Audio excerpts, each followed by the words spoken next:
We spoke earlier. We've got some stuff to catch up with Andy, don't we? Yeah.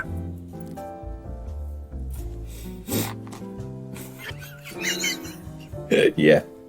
Yeah. Also, this is Snooker Bix or whatever it is, Snooker Loopy with Andy Goldstein. Snooker what would Loopy. you like to know about snooker? I don't. I want to know about their. Don't give a shit. Well, I was thinking, how much actual snooker stuff have we done with Andy? It's minimal, really, isn't it? I want to know what their changing rooms are like at the Crucible. Yeah, I'm happy to know that. Yeah, I'd definitely like to know that. Well, if someone started, not definitely as in, but if someone started talking about it, I'd listen. You'd lean in. Yeah, I'd go, oh, really? And maybe cues. I'd like to know about cues. And I sort of don't care about, oh, he played with a 50 quid cue and won the world. No, I want to know about the expensive cues. And who makes them. I want to know what their houses look like. Well, there you go. That'll keep us going for houses, changing rooms, and cues. I've got a thing in my head, unjustly, that snooker players have very modern-looking houses. Right. They like new builds. Why? Don't know. Unjust, as I said. There's no reason to it. But in my head, they've got new builds. They don't like old period properties.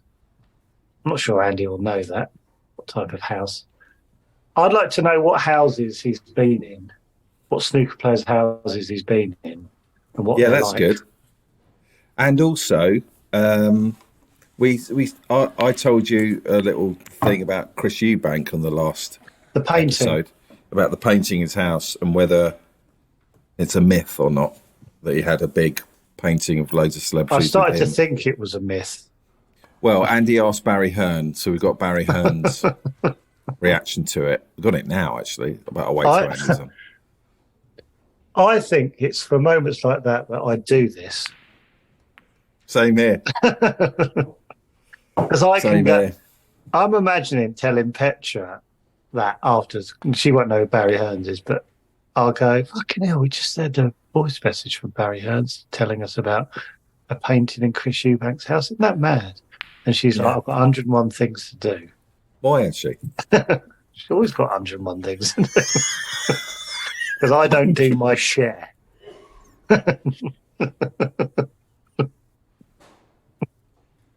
She's given up asking. This is exactly why she is. So if you did your share, she'd have about 56 things to do. Yeah, I'd never get 50 what? She'd always do the majority. But she'd always have to, she'd always have about 80 because she'll have to check what I do, a good chunk of what I do. That's exhausting, isn't it? Yeah, and probably takes more time than doing it yourself. Yeah. So she hasn't basically. What does that remind you? Yeah, no. What do you mean? No. No, it just reminded me of a conversation I had at the weekend. Oh, really? Which you can't talk about? Can you not? No, I don't think so. Is it little Barney? No, not at all. It was just no. Don't like how open this fucking podcast is. It's horrible. Yeah, but we spent ages going, we've got to be open and truthful, and then realised that that's horrific. But we're not, though, are we? No, I know for a fact I'm not. I know for a fact you're not. See through you, boy. What have you got in your cup, son? Water, actually, because I've had my Cokie Z. Oh, right. My friend told me that when she has a Cokie Z, she has water in between it to make it last. I thought it was a great little idea. Oh, that's nice. Otherwise, she'll guzzle it down. Hello. Hey! Hi, Andy. Hi, Andy. How are you, lads? All right, has that extra chair always been there? That's always been there. That one? Yeah. When you say, what, always, like when I bought the house, or? Yeah, that's always been there. Is that what you bought? It's got Han Solo's gun on it. Fucking hell, there's always something. Are you 14? What's going on? All right. You got a gun on it? Not a real one. Oh, Han okay, Solo. Look. You got Han Solo's gun, and we're off. Hold on. Okay, we're 17 seconds in. You're showing us Han Solo's gun. Sure. I've not pulled it out for years. That's what she said. I can start coming out. It's Lovely, David. Lovely. There you go. Oh, there's Han Solo's gun. Okay, that's just hanging off a spare chair you don't use. So I was sort of back and forth with Brett Goldstein at the weekend. Right. He's been in Harrison Ford's flat. I thought we'd have a house. Well, when he's over, whatever. I really thought he would have made more money. Yeah, I did. I've been in Harrison Ford's bedsit. Oh, bollocks. Are you all right, lads? Yeah, how good. are you? I was watching you a couple of days ago, Andy. Can I just say thank you for asking me back, because I love both of you and I love doing this. It's great. Oh, fun. thank you. Oh, Lovely. What do we always say, Joe? What do we always say? We always say we haven't got to try with Andy. It's just there's synergy. We always say there's such synergy. I don't know. No, we've never said that. Because we always have a massive debrief, don't we, David? And we talk about synergy of pod and stuff. Jeez, I didn't know it was that detailed. This one. I can't imagine having that conversation. Andy, I was watching you on. I like watching the Talksport clips. Yeah. I think they're really entertaining. The little 8-9 minute chunks. So I was watching you with Darren Bent. Yeah. I mean, I do the show every single day with him, Dave, so well done for that. Lovely bit of research, David. Lovely bit of research. You were talking to Simon Jordan on the phone. Yeah, so you don't know your show. That was the Gary Lineker day that the news broke. Yeah. Oh, that must Now be you fun. were doing this. I was watching you broadcasting. Yeah. I was imagining being in your How are you shoes. feeling about David watching you broadcasting? If it's via the normal webcam, I'm cool. If he's got his own secret camera in there, Poked his head up through the floor. Right, go on. I'm worried about what you're going to say now. No, Dave. not worried at all. I am as well. In fact, I was watching it with Naomi. We were both watching it. It's quite nice seeing behind the scenes in the studio. And you were talking to. You're very relaxed. That's the first thing. You're very relaxed, and you're so at ease in the studio. Yeah. You don't look I've as got relaxed so many now, questions Andy, I to want be to ask. fair. This sounds like a really shit version of Parkinson, doesn't it? I'm waiting for a massive butt. You're very Yes, relaxed in yeah. the studio. No, there was no but. Yeah. Is there a but? No, there isn't a but. She said. Was That's still one of the greatest gags ever, isn't it? Yeah, it's amazing. We've done it 150 times. Yeah, that's what he said.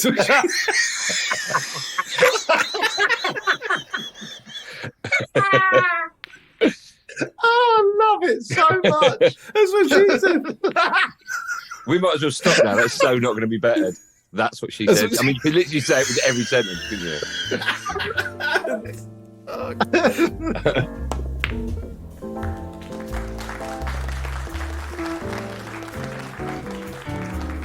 So, right, there's a sort of a question I want to ask straight away off the back of how professional you are and how at ease you are. Yeah. If me and Joe, if they rang us up and said, listen, we got an 8 o'clock... Listen. Listen. We got an 8 o'clock show on Talksport. Yeah. We got an 8 o'clock show on Talksport. How do you fancy a 3-hour session with us? That's what she said. Yeah.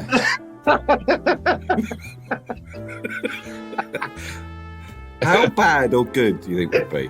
Because I don't think I could ever be what I saw in that 10-minute segment. Yeah, but you know what? It's like what you do. You know. What do we do? What do we do? No, but you know what? If someone said to me, "Do you want to, do an hour stand-up routine tomorrow?" I can't do it. Yeah, you could. Yeah, I probably could actually. Yeah. I can't think of an example of something I can't do. But imagine I could. No, but do you know what I mean? If you've got a mate that works on a building site and he builds brick walls for a living, it's the same thing, right? It's just years and years of practice. Right. Okay. I mean, I take nothing away. I am fucking unbelievable what I do. Well, you are good. this is what you were doing. This is what I wanted to. You were doing that. So you'd go, so Simon, what do you think about da da da da? And then Simon would start talking, and you'd turn to Darren and go, yeah. What's that mean? That wasn't Darren. I've got Marcel Marceau in the studio alongside. But you were constantly communicating. You go, yeah. So Love usually we take it in turns to ask a question, so no one overlaps the other person. But then if you ask a question and you think, oh, I really need to ask a follow-up question, I'll turn to Benny and go like, like little question or one more. Or something like that. Yeah. Or you did one, you went, yeah. You went. Yeah, I think he was offering me some crisps as well at the time. I was like, right. I've had enough. Are you nervous at all when you turn the mics on? No. Do you turn the mics on? I think someone else does that. On. But I mean, it's. Do you get nervous when you guys perform? But ours is, I was thinking about us doing a stand podcast. up, I would, yeah. Yeah, stand-ups is different because it can go wildly wrong. But not once I'm on stage, I don't. But I did. But with this podcast, for example, it's like we haven't got a boss, so we haven't got anyone to go. Oh, that's the reason I go. Oh, it doesn't matter. Is because like it's only us. No one's going to go. Oh, what the hell was that? We're and so it's sort of relaxing. But I think if someone said, like you said, David, do you want 3 hour talk sport? I'd go, oh my god. So who's going to be? I'm just going to let them down. Yeah, exactly. We go fucking hell. I had a boss, not the current one, but the last one. And he put me on to drive, so I sort of owe him everything, right? And he used to come into the gallery. So there's a big window. Have you guys been to Talksport? Yeah. Yeah. Okay. So there's obviously a big window with a gallery you can see into the studio. And when he walks in, and even now when the boss walks in, you do feel a little bit under pressure. You do think, fucking hell, I need to perform, right? Yeah. Yeah, but you've got to stay nice and chill. Yeah, of course. But he came in once and he was watching.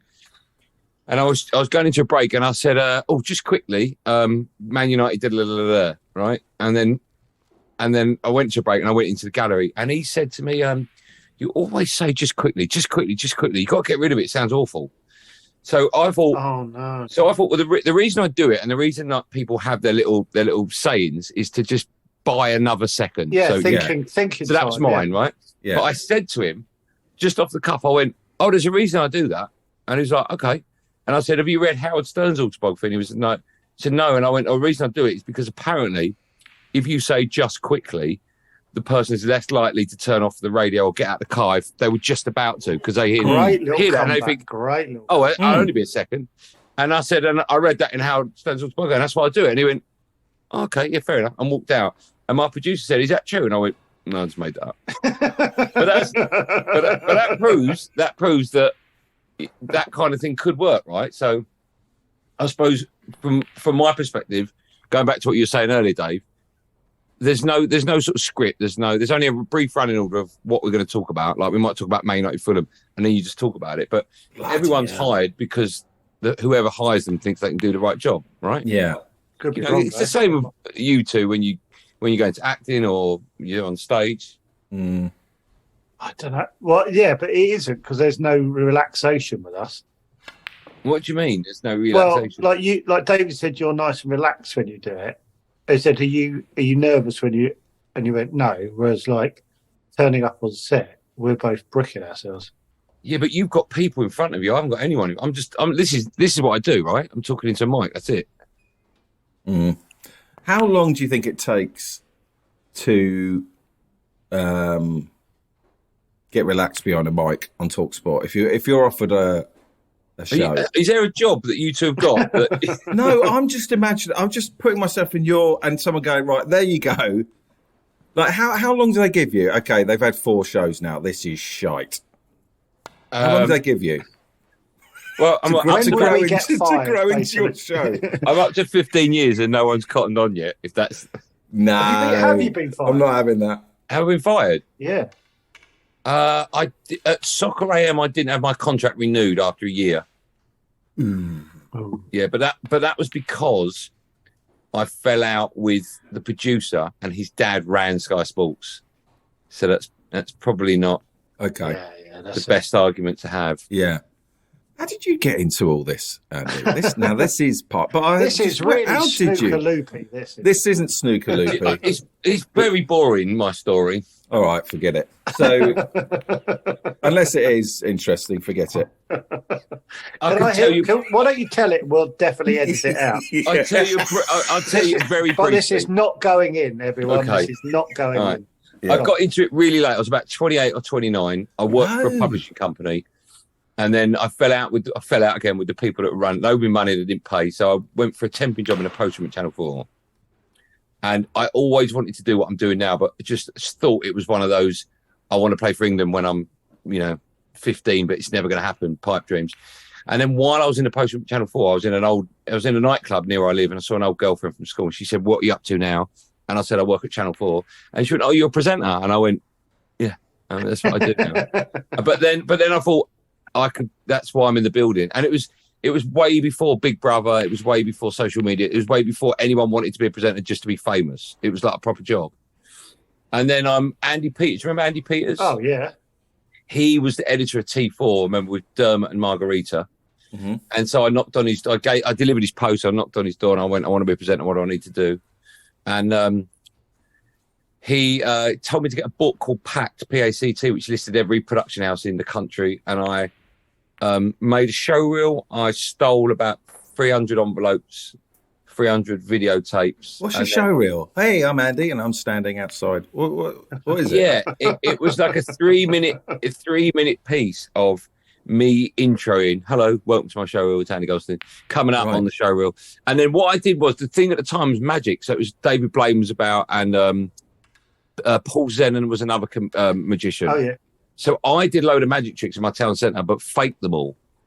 So someone would walk past, and I go, "Excuse me, madam," and I'd throw a deck of cards at her feet, and I go, take your shoe off and name a card. She got like 4 diamonds, and then she'd take her shoe off, and in the shoe was the 4 diamonds.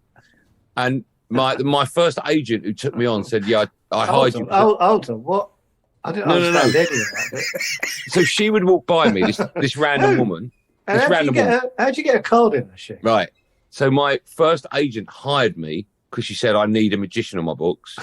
And then later on, when she had hired me, I said, "Yeah, they were all fake." That was my mum. Was it your mum? Yeah. Yeah, I faked all the tricks. Good at that, isn't she? She must have been half decent. She must have been, though. She must have been. When she gave the card back, the back of it? When she gave the card back and went, "Can you clean your room, please, when you go?" Thing is, you talking about it now because you're successful. Back then, no one knew who you were. Yeah. People don't know me now, Dave. I'm trying to get my head around why you thought making magic tricks was the way in. Oh, you did? No, because on the show reel, I needed to do 2 things. One was interview someone, and then one was, it was called freestyle. So I had to perform something whilst talking. So like I could have baked a cake. So I thought I'd do magic tricks. Oh, and it worked. What was your in? Who was said the first job? We'll have some of that. Didn't you do idents in Big Brother? Yeah, I did. Yeah, I remember that. Yeah, years and years and years ago. Big Brother when Nadia won it. Was it Nadia? Did she walk out with a card in her shoe? A what? A card in her shoe. Oh dear, do you want to take your shoe off? Yeah. And I then got a job in Channel 4's ad sales. Yeah.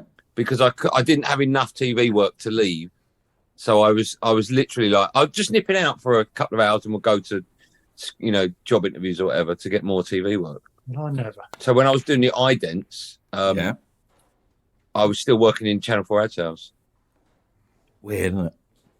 It's weird though. It's a funny old. It's a funny old game. Greasy. I've got a feeling that'll stay in that bit.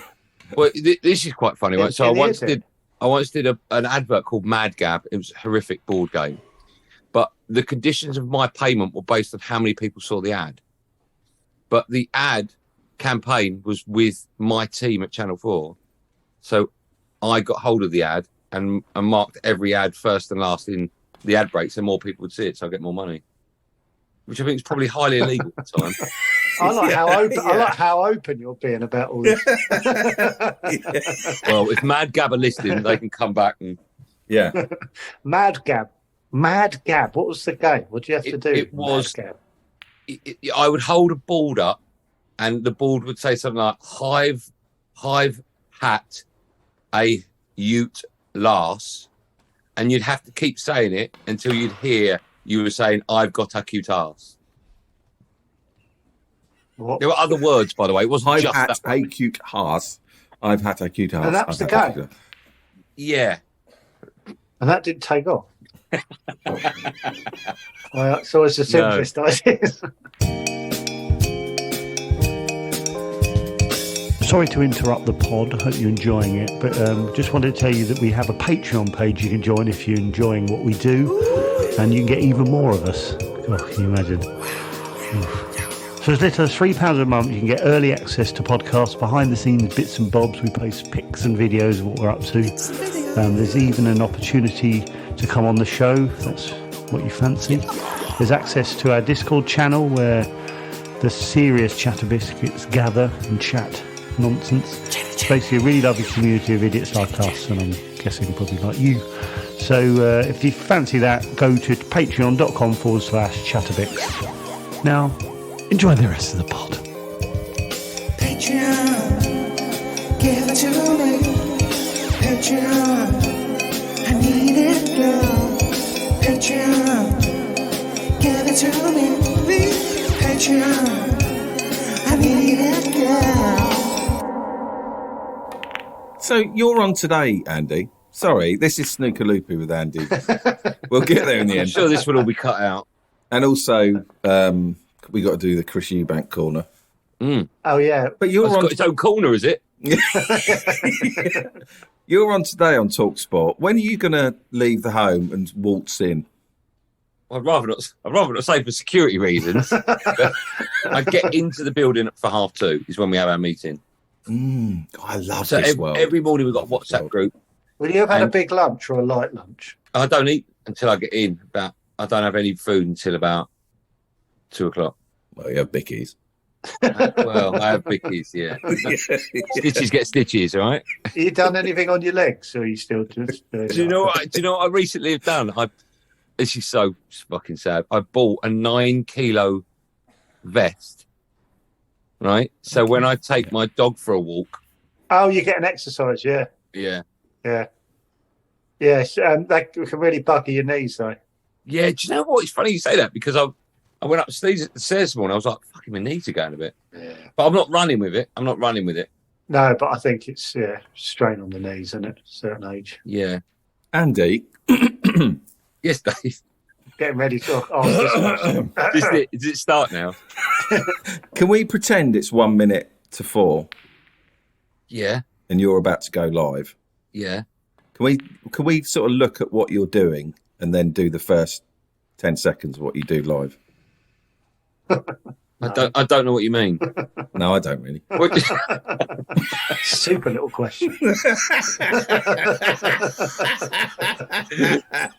Imagine that for 3 hours on Talksport. Don't know what you mean there. No, nor do I. Should we go to another break? Should we go to the news again? Yes, another. Back to the newsreader. What are you doing? Are you going, Darren? So, what are you going, Darren? What you do? Or are you going, Darren? Make sure you do. No, okay. It's all ad libbed. It's all. The only thing that's not ad libbed is the opening. Coming up on today's show, my producer. That's what I'm asking. Okay, so let me paint a picture. So a minute to go, right? Yeah. I get more than a minute. So I get into the studio about 5 to 4. Cup of tea in your hand. And then a cup of tea, yeah. What about the other presenters? The previous they're already in there. I'd love it if you come in. Oh, how have they gone? Hawksby Jacobs. They throw to an ad break. Thanks for joining us. Coming up next, Andy Goldstein, Darren Bent. We'll see you tomorrow at 1 o'clock. God, I feel nervous. I do, weirdly. I'm feeling nervous for you. You must be going, let's make this a good night. Let's make this Who? Me? Yeah, and you. No, do you know what? I'm very lucky that my style is, if I fuck up, it's funny, or at least I try to be funny. But it's not like, I'm like a serious newsreader or something like that. So if I make a mistake, I'll try and turn it into something funny. So you're going to be talking about Fulham, Man United today. Yeah. We'll talk about that. The red card. What a brilliant moment! You're a United fan, Dave, aren't you? Yeah. And of course you are, yeah. Yeah. Such a good 5 minutes. Do you see it, Joe? I missed it. Oh, so funny. Are you a football fan, Joe? I am, yeah. Yeah, I'm a Gillingham Yeah, it was fan. 5 minutes of madness. Oh. I think I sort of was following it on. I was out, sort of following the news of it though, but I didn't actually see it. And then I went to bed before. That's the day. So how will you set the show up, Andy? I know this is probably boring for you. Have a practice for later. Can I be one of the people that like works on the thing and go, Andy, you got 2 minutes, mate, just to let you know? No, I don't even have that. No one tells me how long we got. So I'll come in and I'll pick up off the break and go, next up for the next 3 hours is me and Benty. We've got this, that, and that coming up. But first, let's have the news headlines. Here's Charlotte Fisher. Hang on a minute. How long does it take for that to get in you? That was too cash for me. That was like, David, remember we pretended Joe was on Radio 2, had his own Radio 2 show. Right. And we couldn't get through the first 30 seconds. I shouted, I'm out. I'm out. Do you know what? What do you mean you're out? Like Dragon's Den? Yeah. David went, no, because it was like, do it seriously. You're starting your, God, mate, I'm getting nervous thinking about it. He said, you've got like the drive time or breakfast show. Yeah. You're doing 2 hours. We're 1 minute away. How are you going to start? And I went, hello, I'm Joe Wilk. And I went, I can't do it. I'm out. Don't want to do it. Do you want me? It got all too much for me. Because I really got there in my head. I was imagining doing it. Do you want me to try and get you a little slot on the radio somewhere? Yes, please. Oh, please. Joe on his own? No, not Joe on his own. Both of us. It's got to be both of you. Yeah. Would you do a little show on Talksport too? Yeah, Yes. I honestly, I wasn't asking this question I love imagining it. Because it scares. I tried to get you in the snooker, and now a radio show. Yeah, but I don't want people going, oh, David, it's all the only reason David bought it. Oh, fuck off. No, it isn't. Just want to know what goes on in Andy's world. I won't get that grief, so let's do it. I do it. Because I didn't set this up, so I'm on easy street. I will. How about this, right? How about you two present the show and I'll be your producer for the day? Oh, my God. I just feel like people would be annoyed. Do you want to do it? Yeah. Giggling loads. Okay. Yeah, you have listened back to this. Imagine that. How long would our show be? What's the shortest it can be? Maybe 3, maximum 4 minutes. Oh, thank God. I really thought you were saying hours. No, it would be at least an hour, right? Probably 2. No music. Okay, so today we're going to be talking about Man United and the madness that occurred since 75. But first, we're going to go to the news with Charlotte Fisher. That's not bad, is it? Or is that annoying? Yeah, I mean, I didn't recognise. I feel like I was being me. Yeah, I was going to say I didn't recognise that fella at all. Who was that, Dave? Hello. With Charlotte Fisher.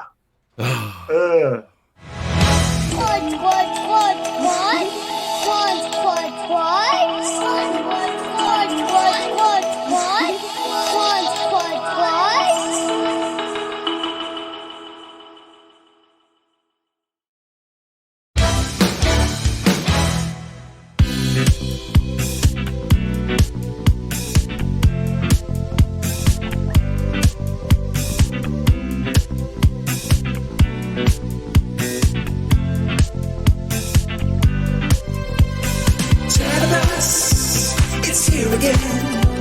It's parking up so you can jump on board, my friend. Chatterbug, the Parlight bus is driving around the town, baby, come with us. Get inside, find your seat, stick your earbuds in bed, feel so sweet. Not alone, tap your feet. Stick your earbuds in bed, come with me. Yellow and blue bus, let me hear you say beep. Come on, it's a yellow and blue bus, let me hear you say beep. Come on, yellow and blue bus, let me hear you say beep. Come on, it's a yellow and blue bus, let me hear you say beep. Chatterbus, it's here again. It's parking up so you can jump on board, my friend. Chatterbus, the Parlight bus is driving around the town, oh baby, come with us. Beep, beep, beep, beep, beep, beep, beep, beep, beep, beep, beep, beep, beep, beep, beep,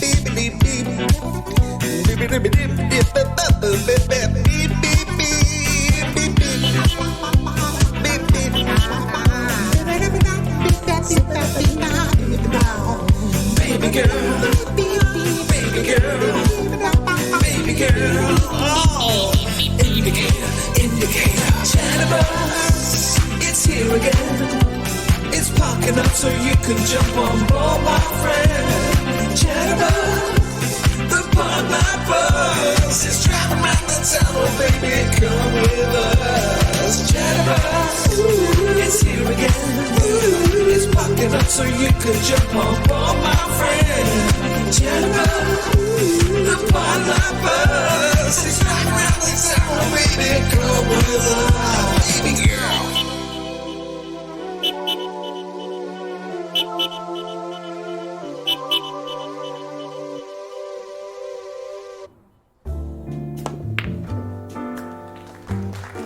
So, Andy, can we ask you a couple of snooker questions? Yeah, yeah, you can. After 30 minutes. I've got something snooker to tell you actually. Oh, Now, Let's start with that. are you familiar with 1994 Jimmy White against Stephen Hendry's 17-all final frame World Championships? Miss Black. Yes, I know it exists. I wouldn't be able to tell you much more about it. Okay, so I did a chat on my very small YouTube channel at the weekend with Neil Robertson. mm-hmm. And Neil Robertson said, I'm the only person in the world ever to know why Jimmy White missed that black off his spot. And he explained the reason for it. And I found the footage and he was bang on the money. It's very boring, but it's quite No, cool. it's not boring. No, it's not boring No. at all. I thought So- you knew, but Neil knew. Yeah, Neil knew. And when he said it, Can you set it up, Andy, for those who don't know? yeah, what so And then it cut to Charlotte Fisher.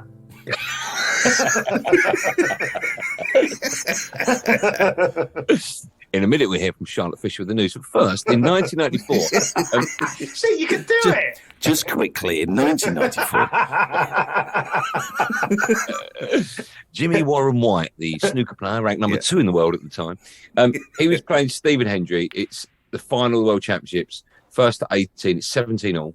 Yeah. Jimmy, up until this moment, and sadly since, had never become world champion, but he knocked on the door several times. And he was leading in the frame something like 32-24, something like that. Oh. And all the reds are open. Right. And he's on the black. He's a little bit high, but he's on the black. And he misses the black off the spot, a black that he would pot So 990. on the spot, the black's where it should be on the table, basically. Yeah. Yeah. He's a little bit high, as in the cue balls. The cue ball is slightly higher than where it would be if you just place it with your hand. Yeah. And so and he missed the black, and then Hendry come to the table and cleared up and won the frame and won the match and won the world championship. But what Neil said was that when Jimmy White used to queue up for a ball, he used to hold the cue, spin it a couple of times to find the same place on the cue. Really? Right? Only player that did it. And then he'd spin it maybe twice, like 1, 2. I love When he found that place, he would then do 3 cues, like 1, 2, 3. Oh. Back and forth like that, you mean? Yeah, stop. And then go boom and hit it. Right? On this particular shot, I don't know why. I'd never seen it before until Neil pointed it out the weekend. But he does the normal 3, 1, 2, 3, and then does a tiny little pullback before hitting it. And I've never seen. And Neil said it was like a twitch, because it's all muscle memory, right? When you're playing snooker, when you're playing darts, when you're playing golf, it's all muscle memory. And so that one particular shot, he didn't even probably know he did it, but he changed his cue action for that one shot, and that's why I missed it. Now I love that. Isn't that amazing? Yeah. Shit. When you say finds his position, there is no position, just what feels right in the moment. No, so you've got the grains. Usually cues are made out of ash, so you've got the grain on the cue. Yeah, so is that the bit he's fighting? He's got the butt end of the cue. I'm just looking. I haven't got a cue. I've got a bizarre golf club here, and this won't work on a podcast. But so if that's the cue, he'll do that to find where it feels the best. So it's there, and it's purely because the grains and the cue might. And is it the same spot or just happens to be a same spot? Yeah. And usually what happens is on the butt of a cue, the bottom bit has been like spliced off. Oh, so yeah. it's Why flat. is that? And that's just so you can hold it in the same place. Ah, I see. So bizarrely, I know Jimmy really well, and I said to him about 2 years ago, you don't spin your cue anymore, and he said, no, I don't need to because the butt's completely round, so I don't need to find that place. So I said, but you should do it just for timing, because when you get down, it's all to do with timing. Boom. So did he say stay out of it? He's what the fuck you got to do with you? But then also, this is so sad, but in the 80s, he used to have a queue with a big white like circle where the join was. You know, like usually it's just a little gold. Oh, yeah. Right, so his was a big, thick white thing. And it's just the way the queue was made. So I said to him, why don't you get that put back in your queue? Almost sort of like, so the queue looks like it did when he was playing in his best days. And he went to a queue maker called John Paris, who put the white bit in. So if you see Jimmy's queue now, it's got a white bit. And you did that? That was down to me. Oh, that's nice. That's how cool is that? That's an early star. Do you think you could ever win it? Now he's got not the age he's at. Why? It's just a young man's game, I suppose, isn't it? Yeah. Do you think it's because of dedication you need to practice? No, he's 60. Is he? No, I would have had him at mid-50s. 61. Is he? Yeah, 1962 he was born. Can't believe he never won it. Yeah, he led Hendry in one final, 14-8 up to 18, and lost 10 on the bounce. I remember. Fuck. Yeah, I think I do. Yeah. But he was always like, everyone wanted to. He was the underdog. Well, not the underdog because he was brilliant, but like you just wanted. He was the entertainer. You wanted to beat either Steve Davis or Hendry. Yeah. I mean, he was just shit out of luck, right? Because he had 10 years of Davis dominating snooker, and then Davis left, and he had 10 years of Hendry dominating it. Yeah. Have a year off and give it to Jimmy. In 1 year, he got beat by John Parrott in the final. I can't remember. It was an bananas afterwards. Killing at 18-9 or something. And in the same season, he played John Parrott in the Everest World Match Play up to 18 again, and he smashed him. And it was like, if he could have done that a few weeks back. Yeah. What other questions we're going to ask, David? You want to know about cues? Another thing I want to know is, I guess specifically the Crucible. What are their changing rooms like? What's in them? How big? How big are they? What's in them? What are they doing? A lot of snooker players don't like the Crucible because it's too small. So there's not enough practice tables. You can only the room where that's too small. The whole building. So really, yeah. So it is quite little, isn't it? Yeah. It holds just under 900. And when you think some venues have got, there's one in Asia which holds about 8,000. There's one in Germany where they do the Masters, which is like 3,500. Ali Pali, which I was going to take you to, but you let me down. Been there, done that. That one, that's over 1,000. So is it? Yeah. Can you say that higher pitch, Dave? I'm sure it is. I'm not sure it is, but continue. Well, you're not sure Ali Pali's over 1,000? Based on what, David? Do you want me to Google it, Dave? Eyes. Do you want me to Google it? I've been there 2 times. The ping pong championships. Yeah. And the snooker. But what are the size of the dressing? What's in a snooker dressing room? Joe brings it back to the dressing rooms. Like Andy would on Talksport. Well, in the dressing rooms, before we hear from Charlotte Fisher. I'm really hoping the boss had walked past at that point and heard me go, anyway, back to the question. That's good. That's good. I looked at him and gone, yeah. I imagine there's not a lot in them. There's a little desk and it's white. They're white and there's a chair and maybe a little and a mirror. Yeah, it's like a makeup room. It's exactly what it is, a makeup room. Is it? Yeah. It's tiny. And it hasn't been updated for years. Hold on, I'm taking you both there, right? In a couple of weeks. What do you mean, a couple of weeks? Well, World Championship starts in 4 weeks.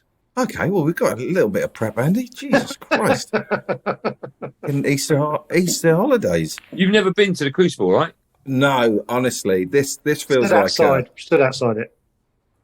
Okay, yeah, this is magical. This feels like walking into the Queen Vic for me, or the Big Brother house. Will we get to look at the changing rooms? Do you reckon? What do snooker players turn up dressed as? Just normal. Yeah. And then they have their little suit on a thing. Yeah. Do they carry it, or they carry it? Yeah. Is it over their arm, or do they carry it on the? I think. Oh my God! When is this, Andy? Sorry. When is it? It was 4 weeks. It ends the bank holiday weekend in May. Is when it always ends. In May. So if you count back 17 days, or just count forward 4 weeks. What? Yeah, I'll tell you when it is. 4 weeks. So where are we now? We're 20th? so 1, 2, 3. So I think it's the 10th. Hold on, let me get when my mum comes down to Devon to stay with us for 2 weeks. Is that when you're saying? Hold on, let me Google the date. 23, right? Oh yeah, Easter. Yeah. Yeah, 15th of April till May the 1st. Oh, okay, that's different. That's that's doable. So it will probably be the middle weekend. The 22nd is when. Oh yeah. That is so doable for me. Yeah, that's doable for me. Oh Andy. my God. Well, I tell you what. What's the level of smartness we need to be? You look fine, Joe. Thank you. I can't see what Dave's got on below the waist. You don't want to see. But yeah, if you win. Sorry, Andy. I'm putting that in the diary. Is Are we doing the Saturday? Yeah, it's Saturday. Yeah. I'm going to put. Hang on a minute. I put Crucible's in Sheffield. Yeah. Yeah. Exeter are playing Sheffield Wednesday on that day. Synergy. Right. It sounds like a really shit clue from 3, 2, 1, doesn't it? I'm going to put it in my diary. This is incredible. I'll put it in my diary as Andy treats us like kings. Okay, I will. I'll confirm that with you this week, but there's no reason why it won't happen. Andy, God, I was just like a fucking kid. What will that look like? We turn up at the Crucible. Will you meet us outside? you. Or, yeah. What will it look like? What will we do? What do you mean? Yeah, where will you be? Will you be there already? I'll meet you outside, like the players' entrance, and then where are the players? The stage door. Where is everyone? Stage door, and then we'll get our Will our names be on something? Yeah. Do you remember Martin Clark, the snooker player? No. Okay, so Martin Clark now looks after everyone at the WPBSA World Snooker, so he'll be on the door. I will Google him then. Okay, and then you'll get your little badges. So we'll be on a list. We'll be on a list of people allowed in. Look like Martin Clark. I haven't got that. Oh yeah, he'll look like this. This is so exciting. He'll look like that. He passed will look like that. Who's on the photo? That's you. Yeah. Not you, is it? Yeah, I just did a cheesy grin for them. Hold it up close. No, I don't think that is you. That's Nick Knowles. That is Nick Knowles. You bloody. We are the same person. So we meet you outside. Where do we go? And then when do the games start? When we see you? You have a 10 o'clock game, I think a 1 o'clock game, and then a 7 o'clock game. Gosh. So we'll go in. I'll show you around. You can go in the change rooms. Hang on a minute. What does show you around mean? Walk around the table. We'll get in before the crowds are in. This is like sit in the seat. You know the seat where the players sit. We'll sit there. Oh yes. Can we put a glass of water on the side and then sip it? Yeah. This is such an honour. I feel like crying. I really do. I feel I'm welling up a bit here. This is bringing up stuff from my childhood, Andy. You know what you could do, right? You could take your podcasting stuff and do a little cheeky podcast. Oh, 100%. 100%. That's all right. Walk around the table, podcasting, everything. It'd be great. You're right, Dave. Will the carpet be pink? Can it Will be it be pink? as I remember it? Will it be all sort of peachy and pink? Yeah. Why are you welling up? I think it's bringing up stuff from my childhood. Me and my mum's salon just playing on the 6-footer, dreaming. That's what she said. Were you dreaming of doing a podcast with Andy Goldstein when you were a kid? Honestly, this is such a privilege. I'll tell you what we'll do as well. We'll get you to play a frame of snooker against each other on a practice table. Yes. And I'll ref it. Yeah? Where would your money be, Andy? In my pocket. Ain't coming out. If you had to wager a tenner on either me or David, who would you throw your money at? In a one-frame game. I would probably bet on the fact that the game would never finish. Lads, Someone will go, come on. Who might we bump into? You'll definitely bump into Jimmy. Wow, okay. I'll be a mess around him. Stephen. I've met Stephen. Yeah, he's a good lad. Hey, Stephen Andrew? Yeah. Davis. Met Steve. Oh, that would be a lovely moment. Hello, Steve. Yeah, hey, Steve. Hello, boys. mate. Hello, boys. Yeah. You all right? Yeah, keep it well. Yeah. Nice. All right, catch you in a bit. Lovely and cash. Who's saying that? Steve Davis? Yeah, us and Steve Davis. We'd be very coy up to that point, and then suddenly we come alive. And then Jimmy will watch us how we are and go, oh, they are good fun to be around. They deserve to be here. Oh, flipping hell. Do you know what as well? I reckon I can get you both a picture holding the trophy, the proper one, the real one. This podcast is the best thing that's ever happened to me. It is. You know there's going to be train strikes. Well, what we do, David, we hire cars and we get our bottoms up to... Yes. Are you gonna stay over? Because I'll bring a mate up and we'll stay over. So I'll tell you what hotel you should check into as well. Because all the players go in one or two particular hotels. What, would stay with them? What, would sleep with them? Well, David, we'll try and sleep with them. I guarantee you with Stephen Hendry. Is that right? What are you guys up to later? Do you guys party? That's a big cue, Stephen. Maybe. Honestly, are you excited, Joe? I genuinely am. I'm thinking about not letting ourselves down a lot, though. I know when it gets to it, you're like, oh. Yeah, and actually we come Andy because we've sort of got a bit coy or if I start ignoring you halfway through. Well, but I'm sort of prepared for that. I think I'm prepared for it to go. Oh shit! Okay, and loads of this going on in my head. Going, I don't know what I'd say to Jimmy White. Be better. Be better version. Be better. Be better. The better version of you right now. This is happening. But I think, you'll get. So could we watch some of the evening session? Or yeah, of course. You're Snooker Santa Claus, aren't you? Basically. Well, I like doing nice things for nice people, and I think you two tick that box. So, let's just sleep with Andy. Can I sleep with Andy? Yeah. That's a podcast we could do. Well, I've got cramps. Shit. Oh, fuck. Sorry, I got cramps. Sorry. Oh, fuck. Sorry. What happened? Cheers for that, Joe. I got Imagine really bad. That on Talksport. Fucking hell. I got Look how fit you are. Over to Caroline Fisher for the news. Charlotte. She doesn't mind what you call her. Here's a little fact about Charlotte Fisher. Right? She lives with her best mate, who's called Charlotte Fisher. No way. Yeah. Really? Yeah. And I said as a joke, does she look exactly like you? And she said, not really. And I was like, what would she? Did you walk away at that point? Or did you... I'm going to follow her on Twitter. Oh, yeah, she would love that, Joe. Joe, can I ask? I'm trying to work out the sort of birdcage light thing. That's horrible, isn't it? It's got to come down. What is it? It looks one-dimensional, like a picture. No, do you know what is... Okay, I'll tell you what happened with that. I said, I like that lampshade for my office, and Petra went, no, don't buy that, it's horrible. And then I dug my heels in. I went, no, I'm going to buy it, and it's horrible. Why don't you like it? It's crap. It's horrible. It's really homely. Is that a bird, in it? Yeah, it's too much. I'm going to take it down now. It's annoying. No, don't. Fucking hell, he's got no confidence, this guy. What's he doing? Why is he taking it down now? He's taking down the lampshade. Also, how low is that for him just to reach up? Oh, Honestly, wow. Oh my God, that's amazing. All it took was for Andy just to question it, and you've. I love that.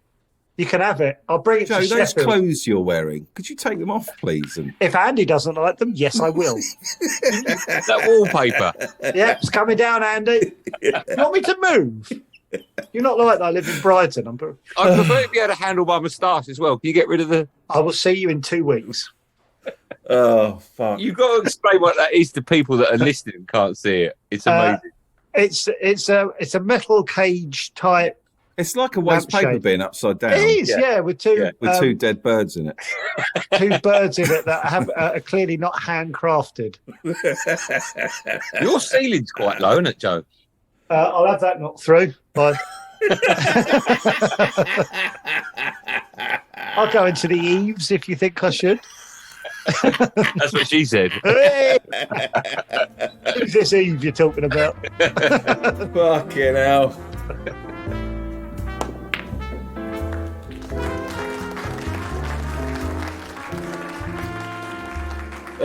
Welcome to Chris Eubank Corner.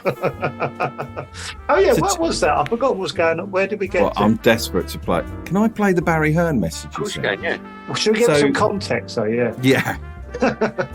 So my mate worked on Chris Eubank's electric gates. What a sentence. Actually, no, my mate's mate worked. Wow. Not even your mate. Your mate's mate. Got a little bit shitter quite quickly. And he said there was a room in the house that had this long, painting of all these different celebrities, like the Last Supper, and he was at the end. Chris Eubank was at the end, wearing a monocle. I brought it up on the pod. You lot were questioning it. I started questioning it. Mike said, "Well, that's what Steve said." That's what Steve said. Can we change it to that's what Steve said? So then, Andy, you got in touch with Barry Hearn. Yes. And you asked, which is bizarre in itself. So I've got the message from him, so I'll play it. Regarding whether this is true or not. That's correct. Yeah. Because he would have been to his house lots of times. Well, you've got to bear in mind that it's a number of years since I've been in Chris Eubank's house, but he is the most eccentric human being I've ever met, so I wouldn't put him past him having a huge painting of himself, either on a catwalk or in the Last Supper. All I can say is it wasn't there when I was there. Doesn't mean to say it doesn't exist. With Eubank, you never really know. God bless everybody. This is a fucking brilliant podcast series. Do you know what? This is like the Dead Eyes thing I told you about. Yeah. That Dead Eyes podcast. Have you heard of Dead Eyes, Andy? No. What's that? It's about a podcast about this actor in America who was given a role in Band of Brothers. And then apparently Tom Hanks was directing it, saw an audition tape and said he's not playing that part. He's got dead eyes. And then he goes on this podcast journey to find out whether it was true, whether Tom Hanks said he's got dead eyes. And it's so good because he meets lots of people who worked on the show, spoke to his old agent's assistant that gave him the message. And so let's nick that. Yeah. So we're looking to find out if Chris Eubank has a massive painting of him. Who do we ask next, Andy? Who can we ask next who might know? Well, your mate needs to come on. Your mate's mate needs to come on. Yeah, he needs to come on. Well, that'll end he does, doesn't he? the gate man. Is there anyone else who might have been to Chris Eubank's house? I'll tell you what. I know Spencer Oliver, I'm sure, the boxer, has been there. I'll get a message from Spencer today. Flipping hell, yes. Yes. We'll move it along, right? Yeah. I love how Barry Hearn's one kept the mystique alive. He was he did. He knew this was a runner. Pro. If we find out that he does have this mural, right, we need the person that painted it on. And how they felt about painting it. Yeah, and what instructions they had and how much they charged. God. And then a little recreation with us on it. What, in Eubank's house? He's got to get in the middle of the night? He's got to replace the one of us with the one in Chris Eubank's house. So we need to get a cat burglar on to help him. Okay. Oh. This has got podcast octopus tentacle written all over it. A little side pod. I'll get a few people that I know that could have been round there to leave voice messages. I'll send them on to you. God. Who else do you think you know? Who else do I think I know? Yeah, that was a perfect question, right? Over to Charlotte Fisher with the news. Who else do I think I know? Use those words in a different order and then answer the question. Yeah. Okay. I'll have a think about it. But I know either I know a few boxers or I know people in the boxing industry that would have been over to his house. And then after a few months, we get Chris on, right? We could even ring up like a cleaning company in Brighton, see if they have been to Chris Eubank's old house. That's amazing. I think I know where the house is. It's not there anymore. It's been knocked down. It's flats. What? Yeah. It's flats. Is it right, David? Bleep this out, James. Is it?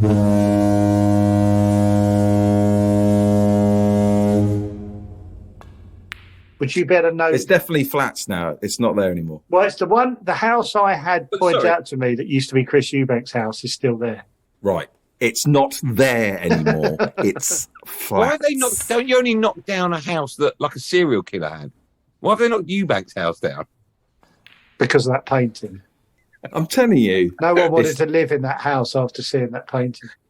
Chris Eubank's old house. I'm telling you, the one I had, someone said that's Chris Eubank's old house. Dave, it's still there.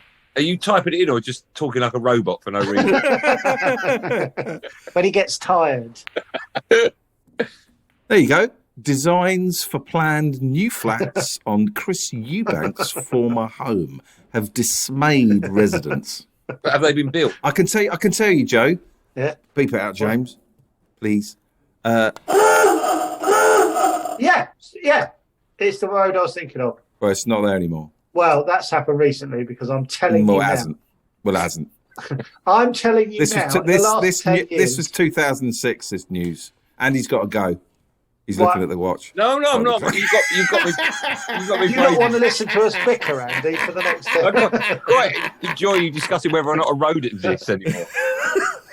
I'm telling you, the house that I had pointed out is still there. Well, they got it wrong. I can see. As you go down, it bends round slightly. It's on the right. Oh, the flats are on the right. If it has been knocked down, the demolition company would have gone into the house before they knocked it down. Movers. We need movers. That's who we need. We need the moving company. Are you someone who works at the moving company that moved Chris Eubank out of his house that has now been pulled down? If so, would you like to come on the pod? There we go. Over to Charlotte Fisher. There we go. Yeah. You know how this ends, don't you? It's when we find the news, we get Charlotte Fisher to break it. Yes. Yeah. God. We go over to Charlotte Fisher and she says, Chris Eubank's house has been discovered to have a painting. It'd be lovely to get Chris. Anyway, there we go. I would try. See, I reckon I will be able to get Chris Eubank on, right? But you don't want him on yet, do you? No. We need to. No, okay.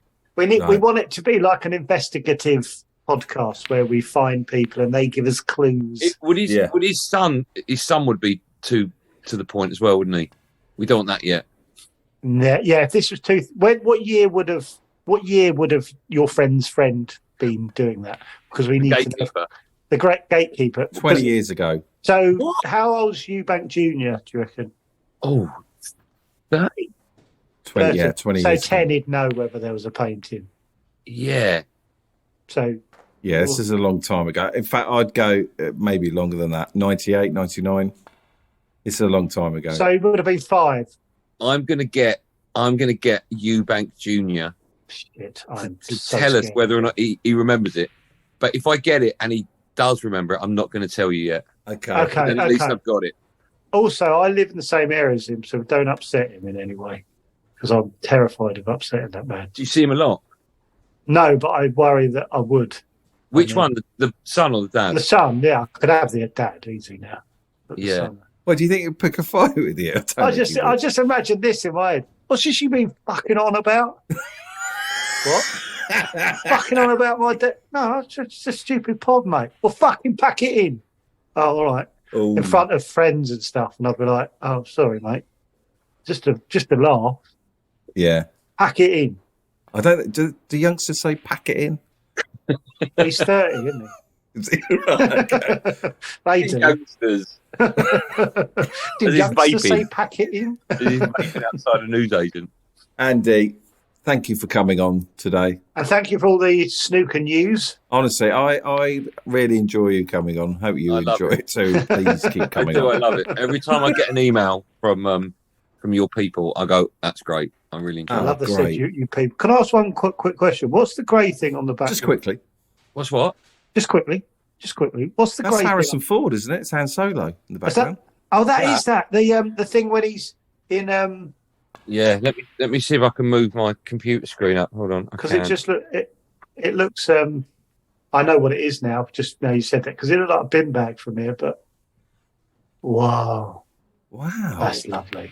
Andy, do you know you can buy lightsabers now? Did you know that? You know I can hear your thoughts, Dave, don't you? Yeah, but they're not real. You've been able to buy them for ages. No. Have a look. It's news in the last week. You can buy. Obviously, they don't chop down doors or. Have a look. What do you mean? Put in Disney new lightsaber. The tube will be on it. No, the light comes out now. No. Yes. How do they do that? How does that technology work? Disney Parks unveils realistic lightsaber from Star Wars. How much are they? That's 5 days ago. There you go. Did you say how much they are? Only 6,000 sets were made worldwide, and some of them will be available for purchase. How much? Can the pod afford it? There you go. Disney's fancy new lightsaber. It's amazing. Does it say that? It's amazing. Yes. Brackets. That's it's not amazing. great. Journalism's not like it used to be. I know. They are amazing, full stop. Blimey, this is good. Oh, sadly, even if the tech seems more robust than ever, Disney appears to have no plans to sell these advanced lightsabers to dumb nerds. Does it say that? Even though they're amazing. Right. On that note. Yeah. Thanks, Andy. Thank you, Andy. Thank you, boys. I will sort out your journey to the Crucible. You can do that middle week, yeah? Yeah. So what I'm thinking is I will probably travel up on the morning, so I'm guessing you will as well. Yes. So we'll have tickets for the afternoon and evening sessions. Oh. And then we're going to stay in the same hotel as the snooker players and hang out with them. Yeah. Do you think we'd have a little drink in the bar? Without a doubt. It's the only reason I'm going. A cigar and whiskey. You know who'll be joining us for a cigar and whiskey? Who? Stephen Hendry. That is fucking mental. I'm going to have pre-prepared chat written down for Hendry. Do it. And you might have even had your own Talksport 2 radio show by then. And they'll know about it, right? Yeah. Well. Okay, so they'll have questions for us. I love the idea of me and Jimmy. Pardon? Just really getting on with Jimmy, like it's easy. Yeah. He's just. What about if it went frosty? Oh, then so be it. But if he starts emailing and. I reckon we'll be in bed by 10:15 because everyone's chatting to everyone else, and me and you are just going, don't know how to join in. I reckon you'll have a great time, lads. Oh, Andy, thank you so much. My pleasure. Thank you, Andy, and I look forward to spending a wild evening with you in Sheffield. I can't wait. Yeah, I do. All by 10:15. Yeah, as long as it's done by match of the day, wicked. Nice. All right. Yeah. Brilliant. Thanks, Andy. Cheers, Andy. My pleasure. Have a great day, lads. And you. Cheers. See you later. Bye. Bye.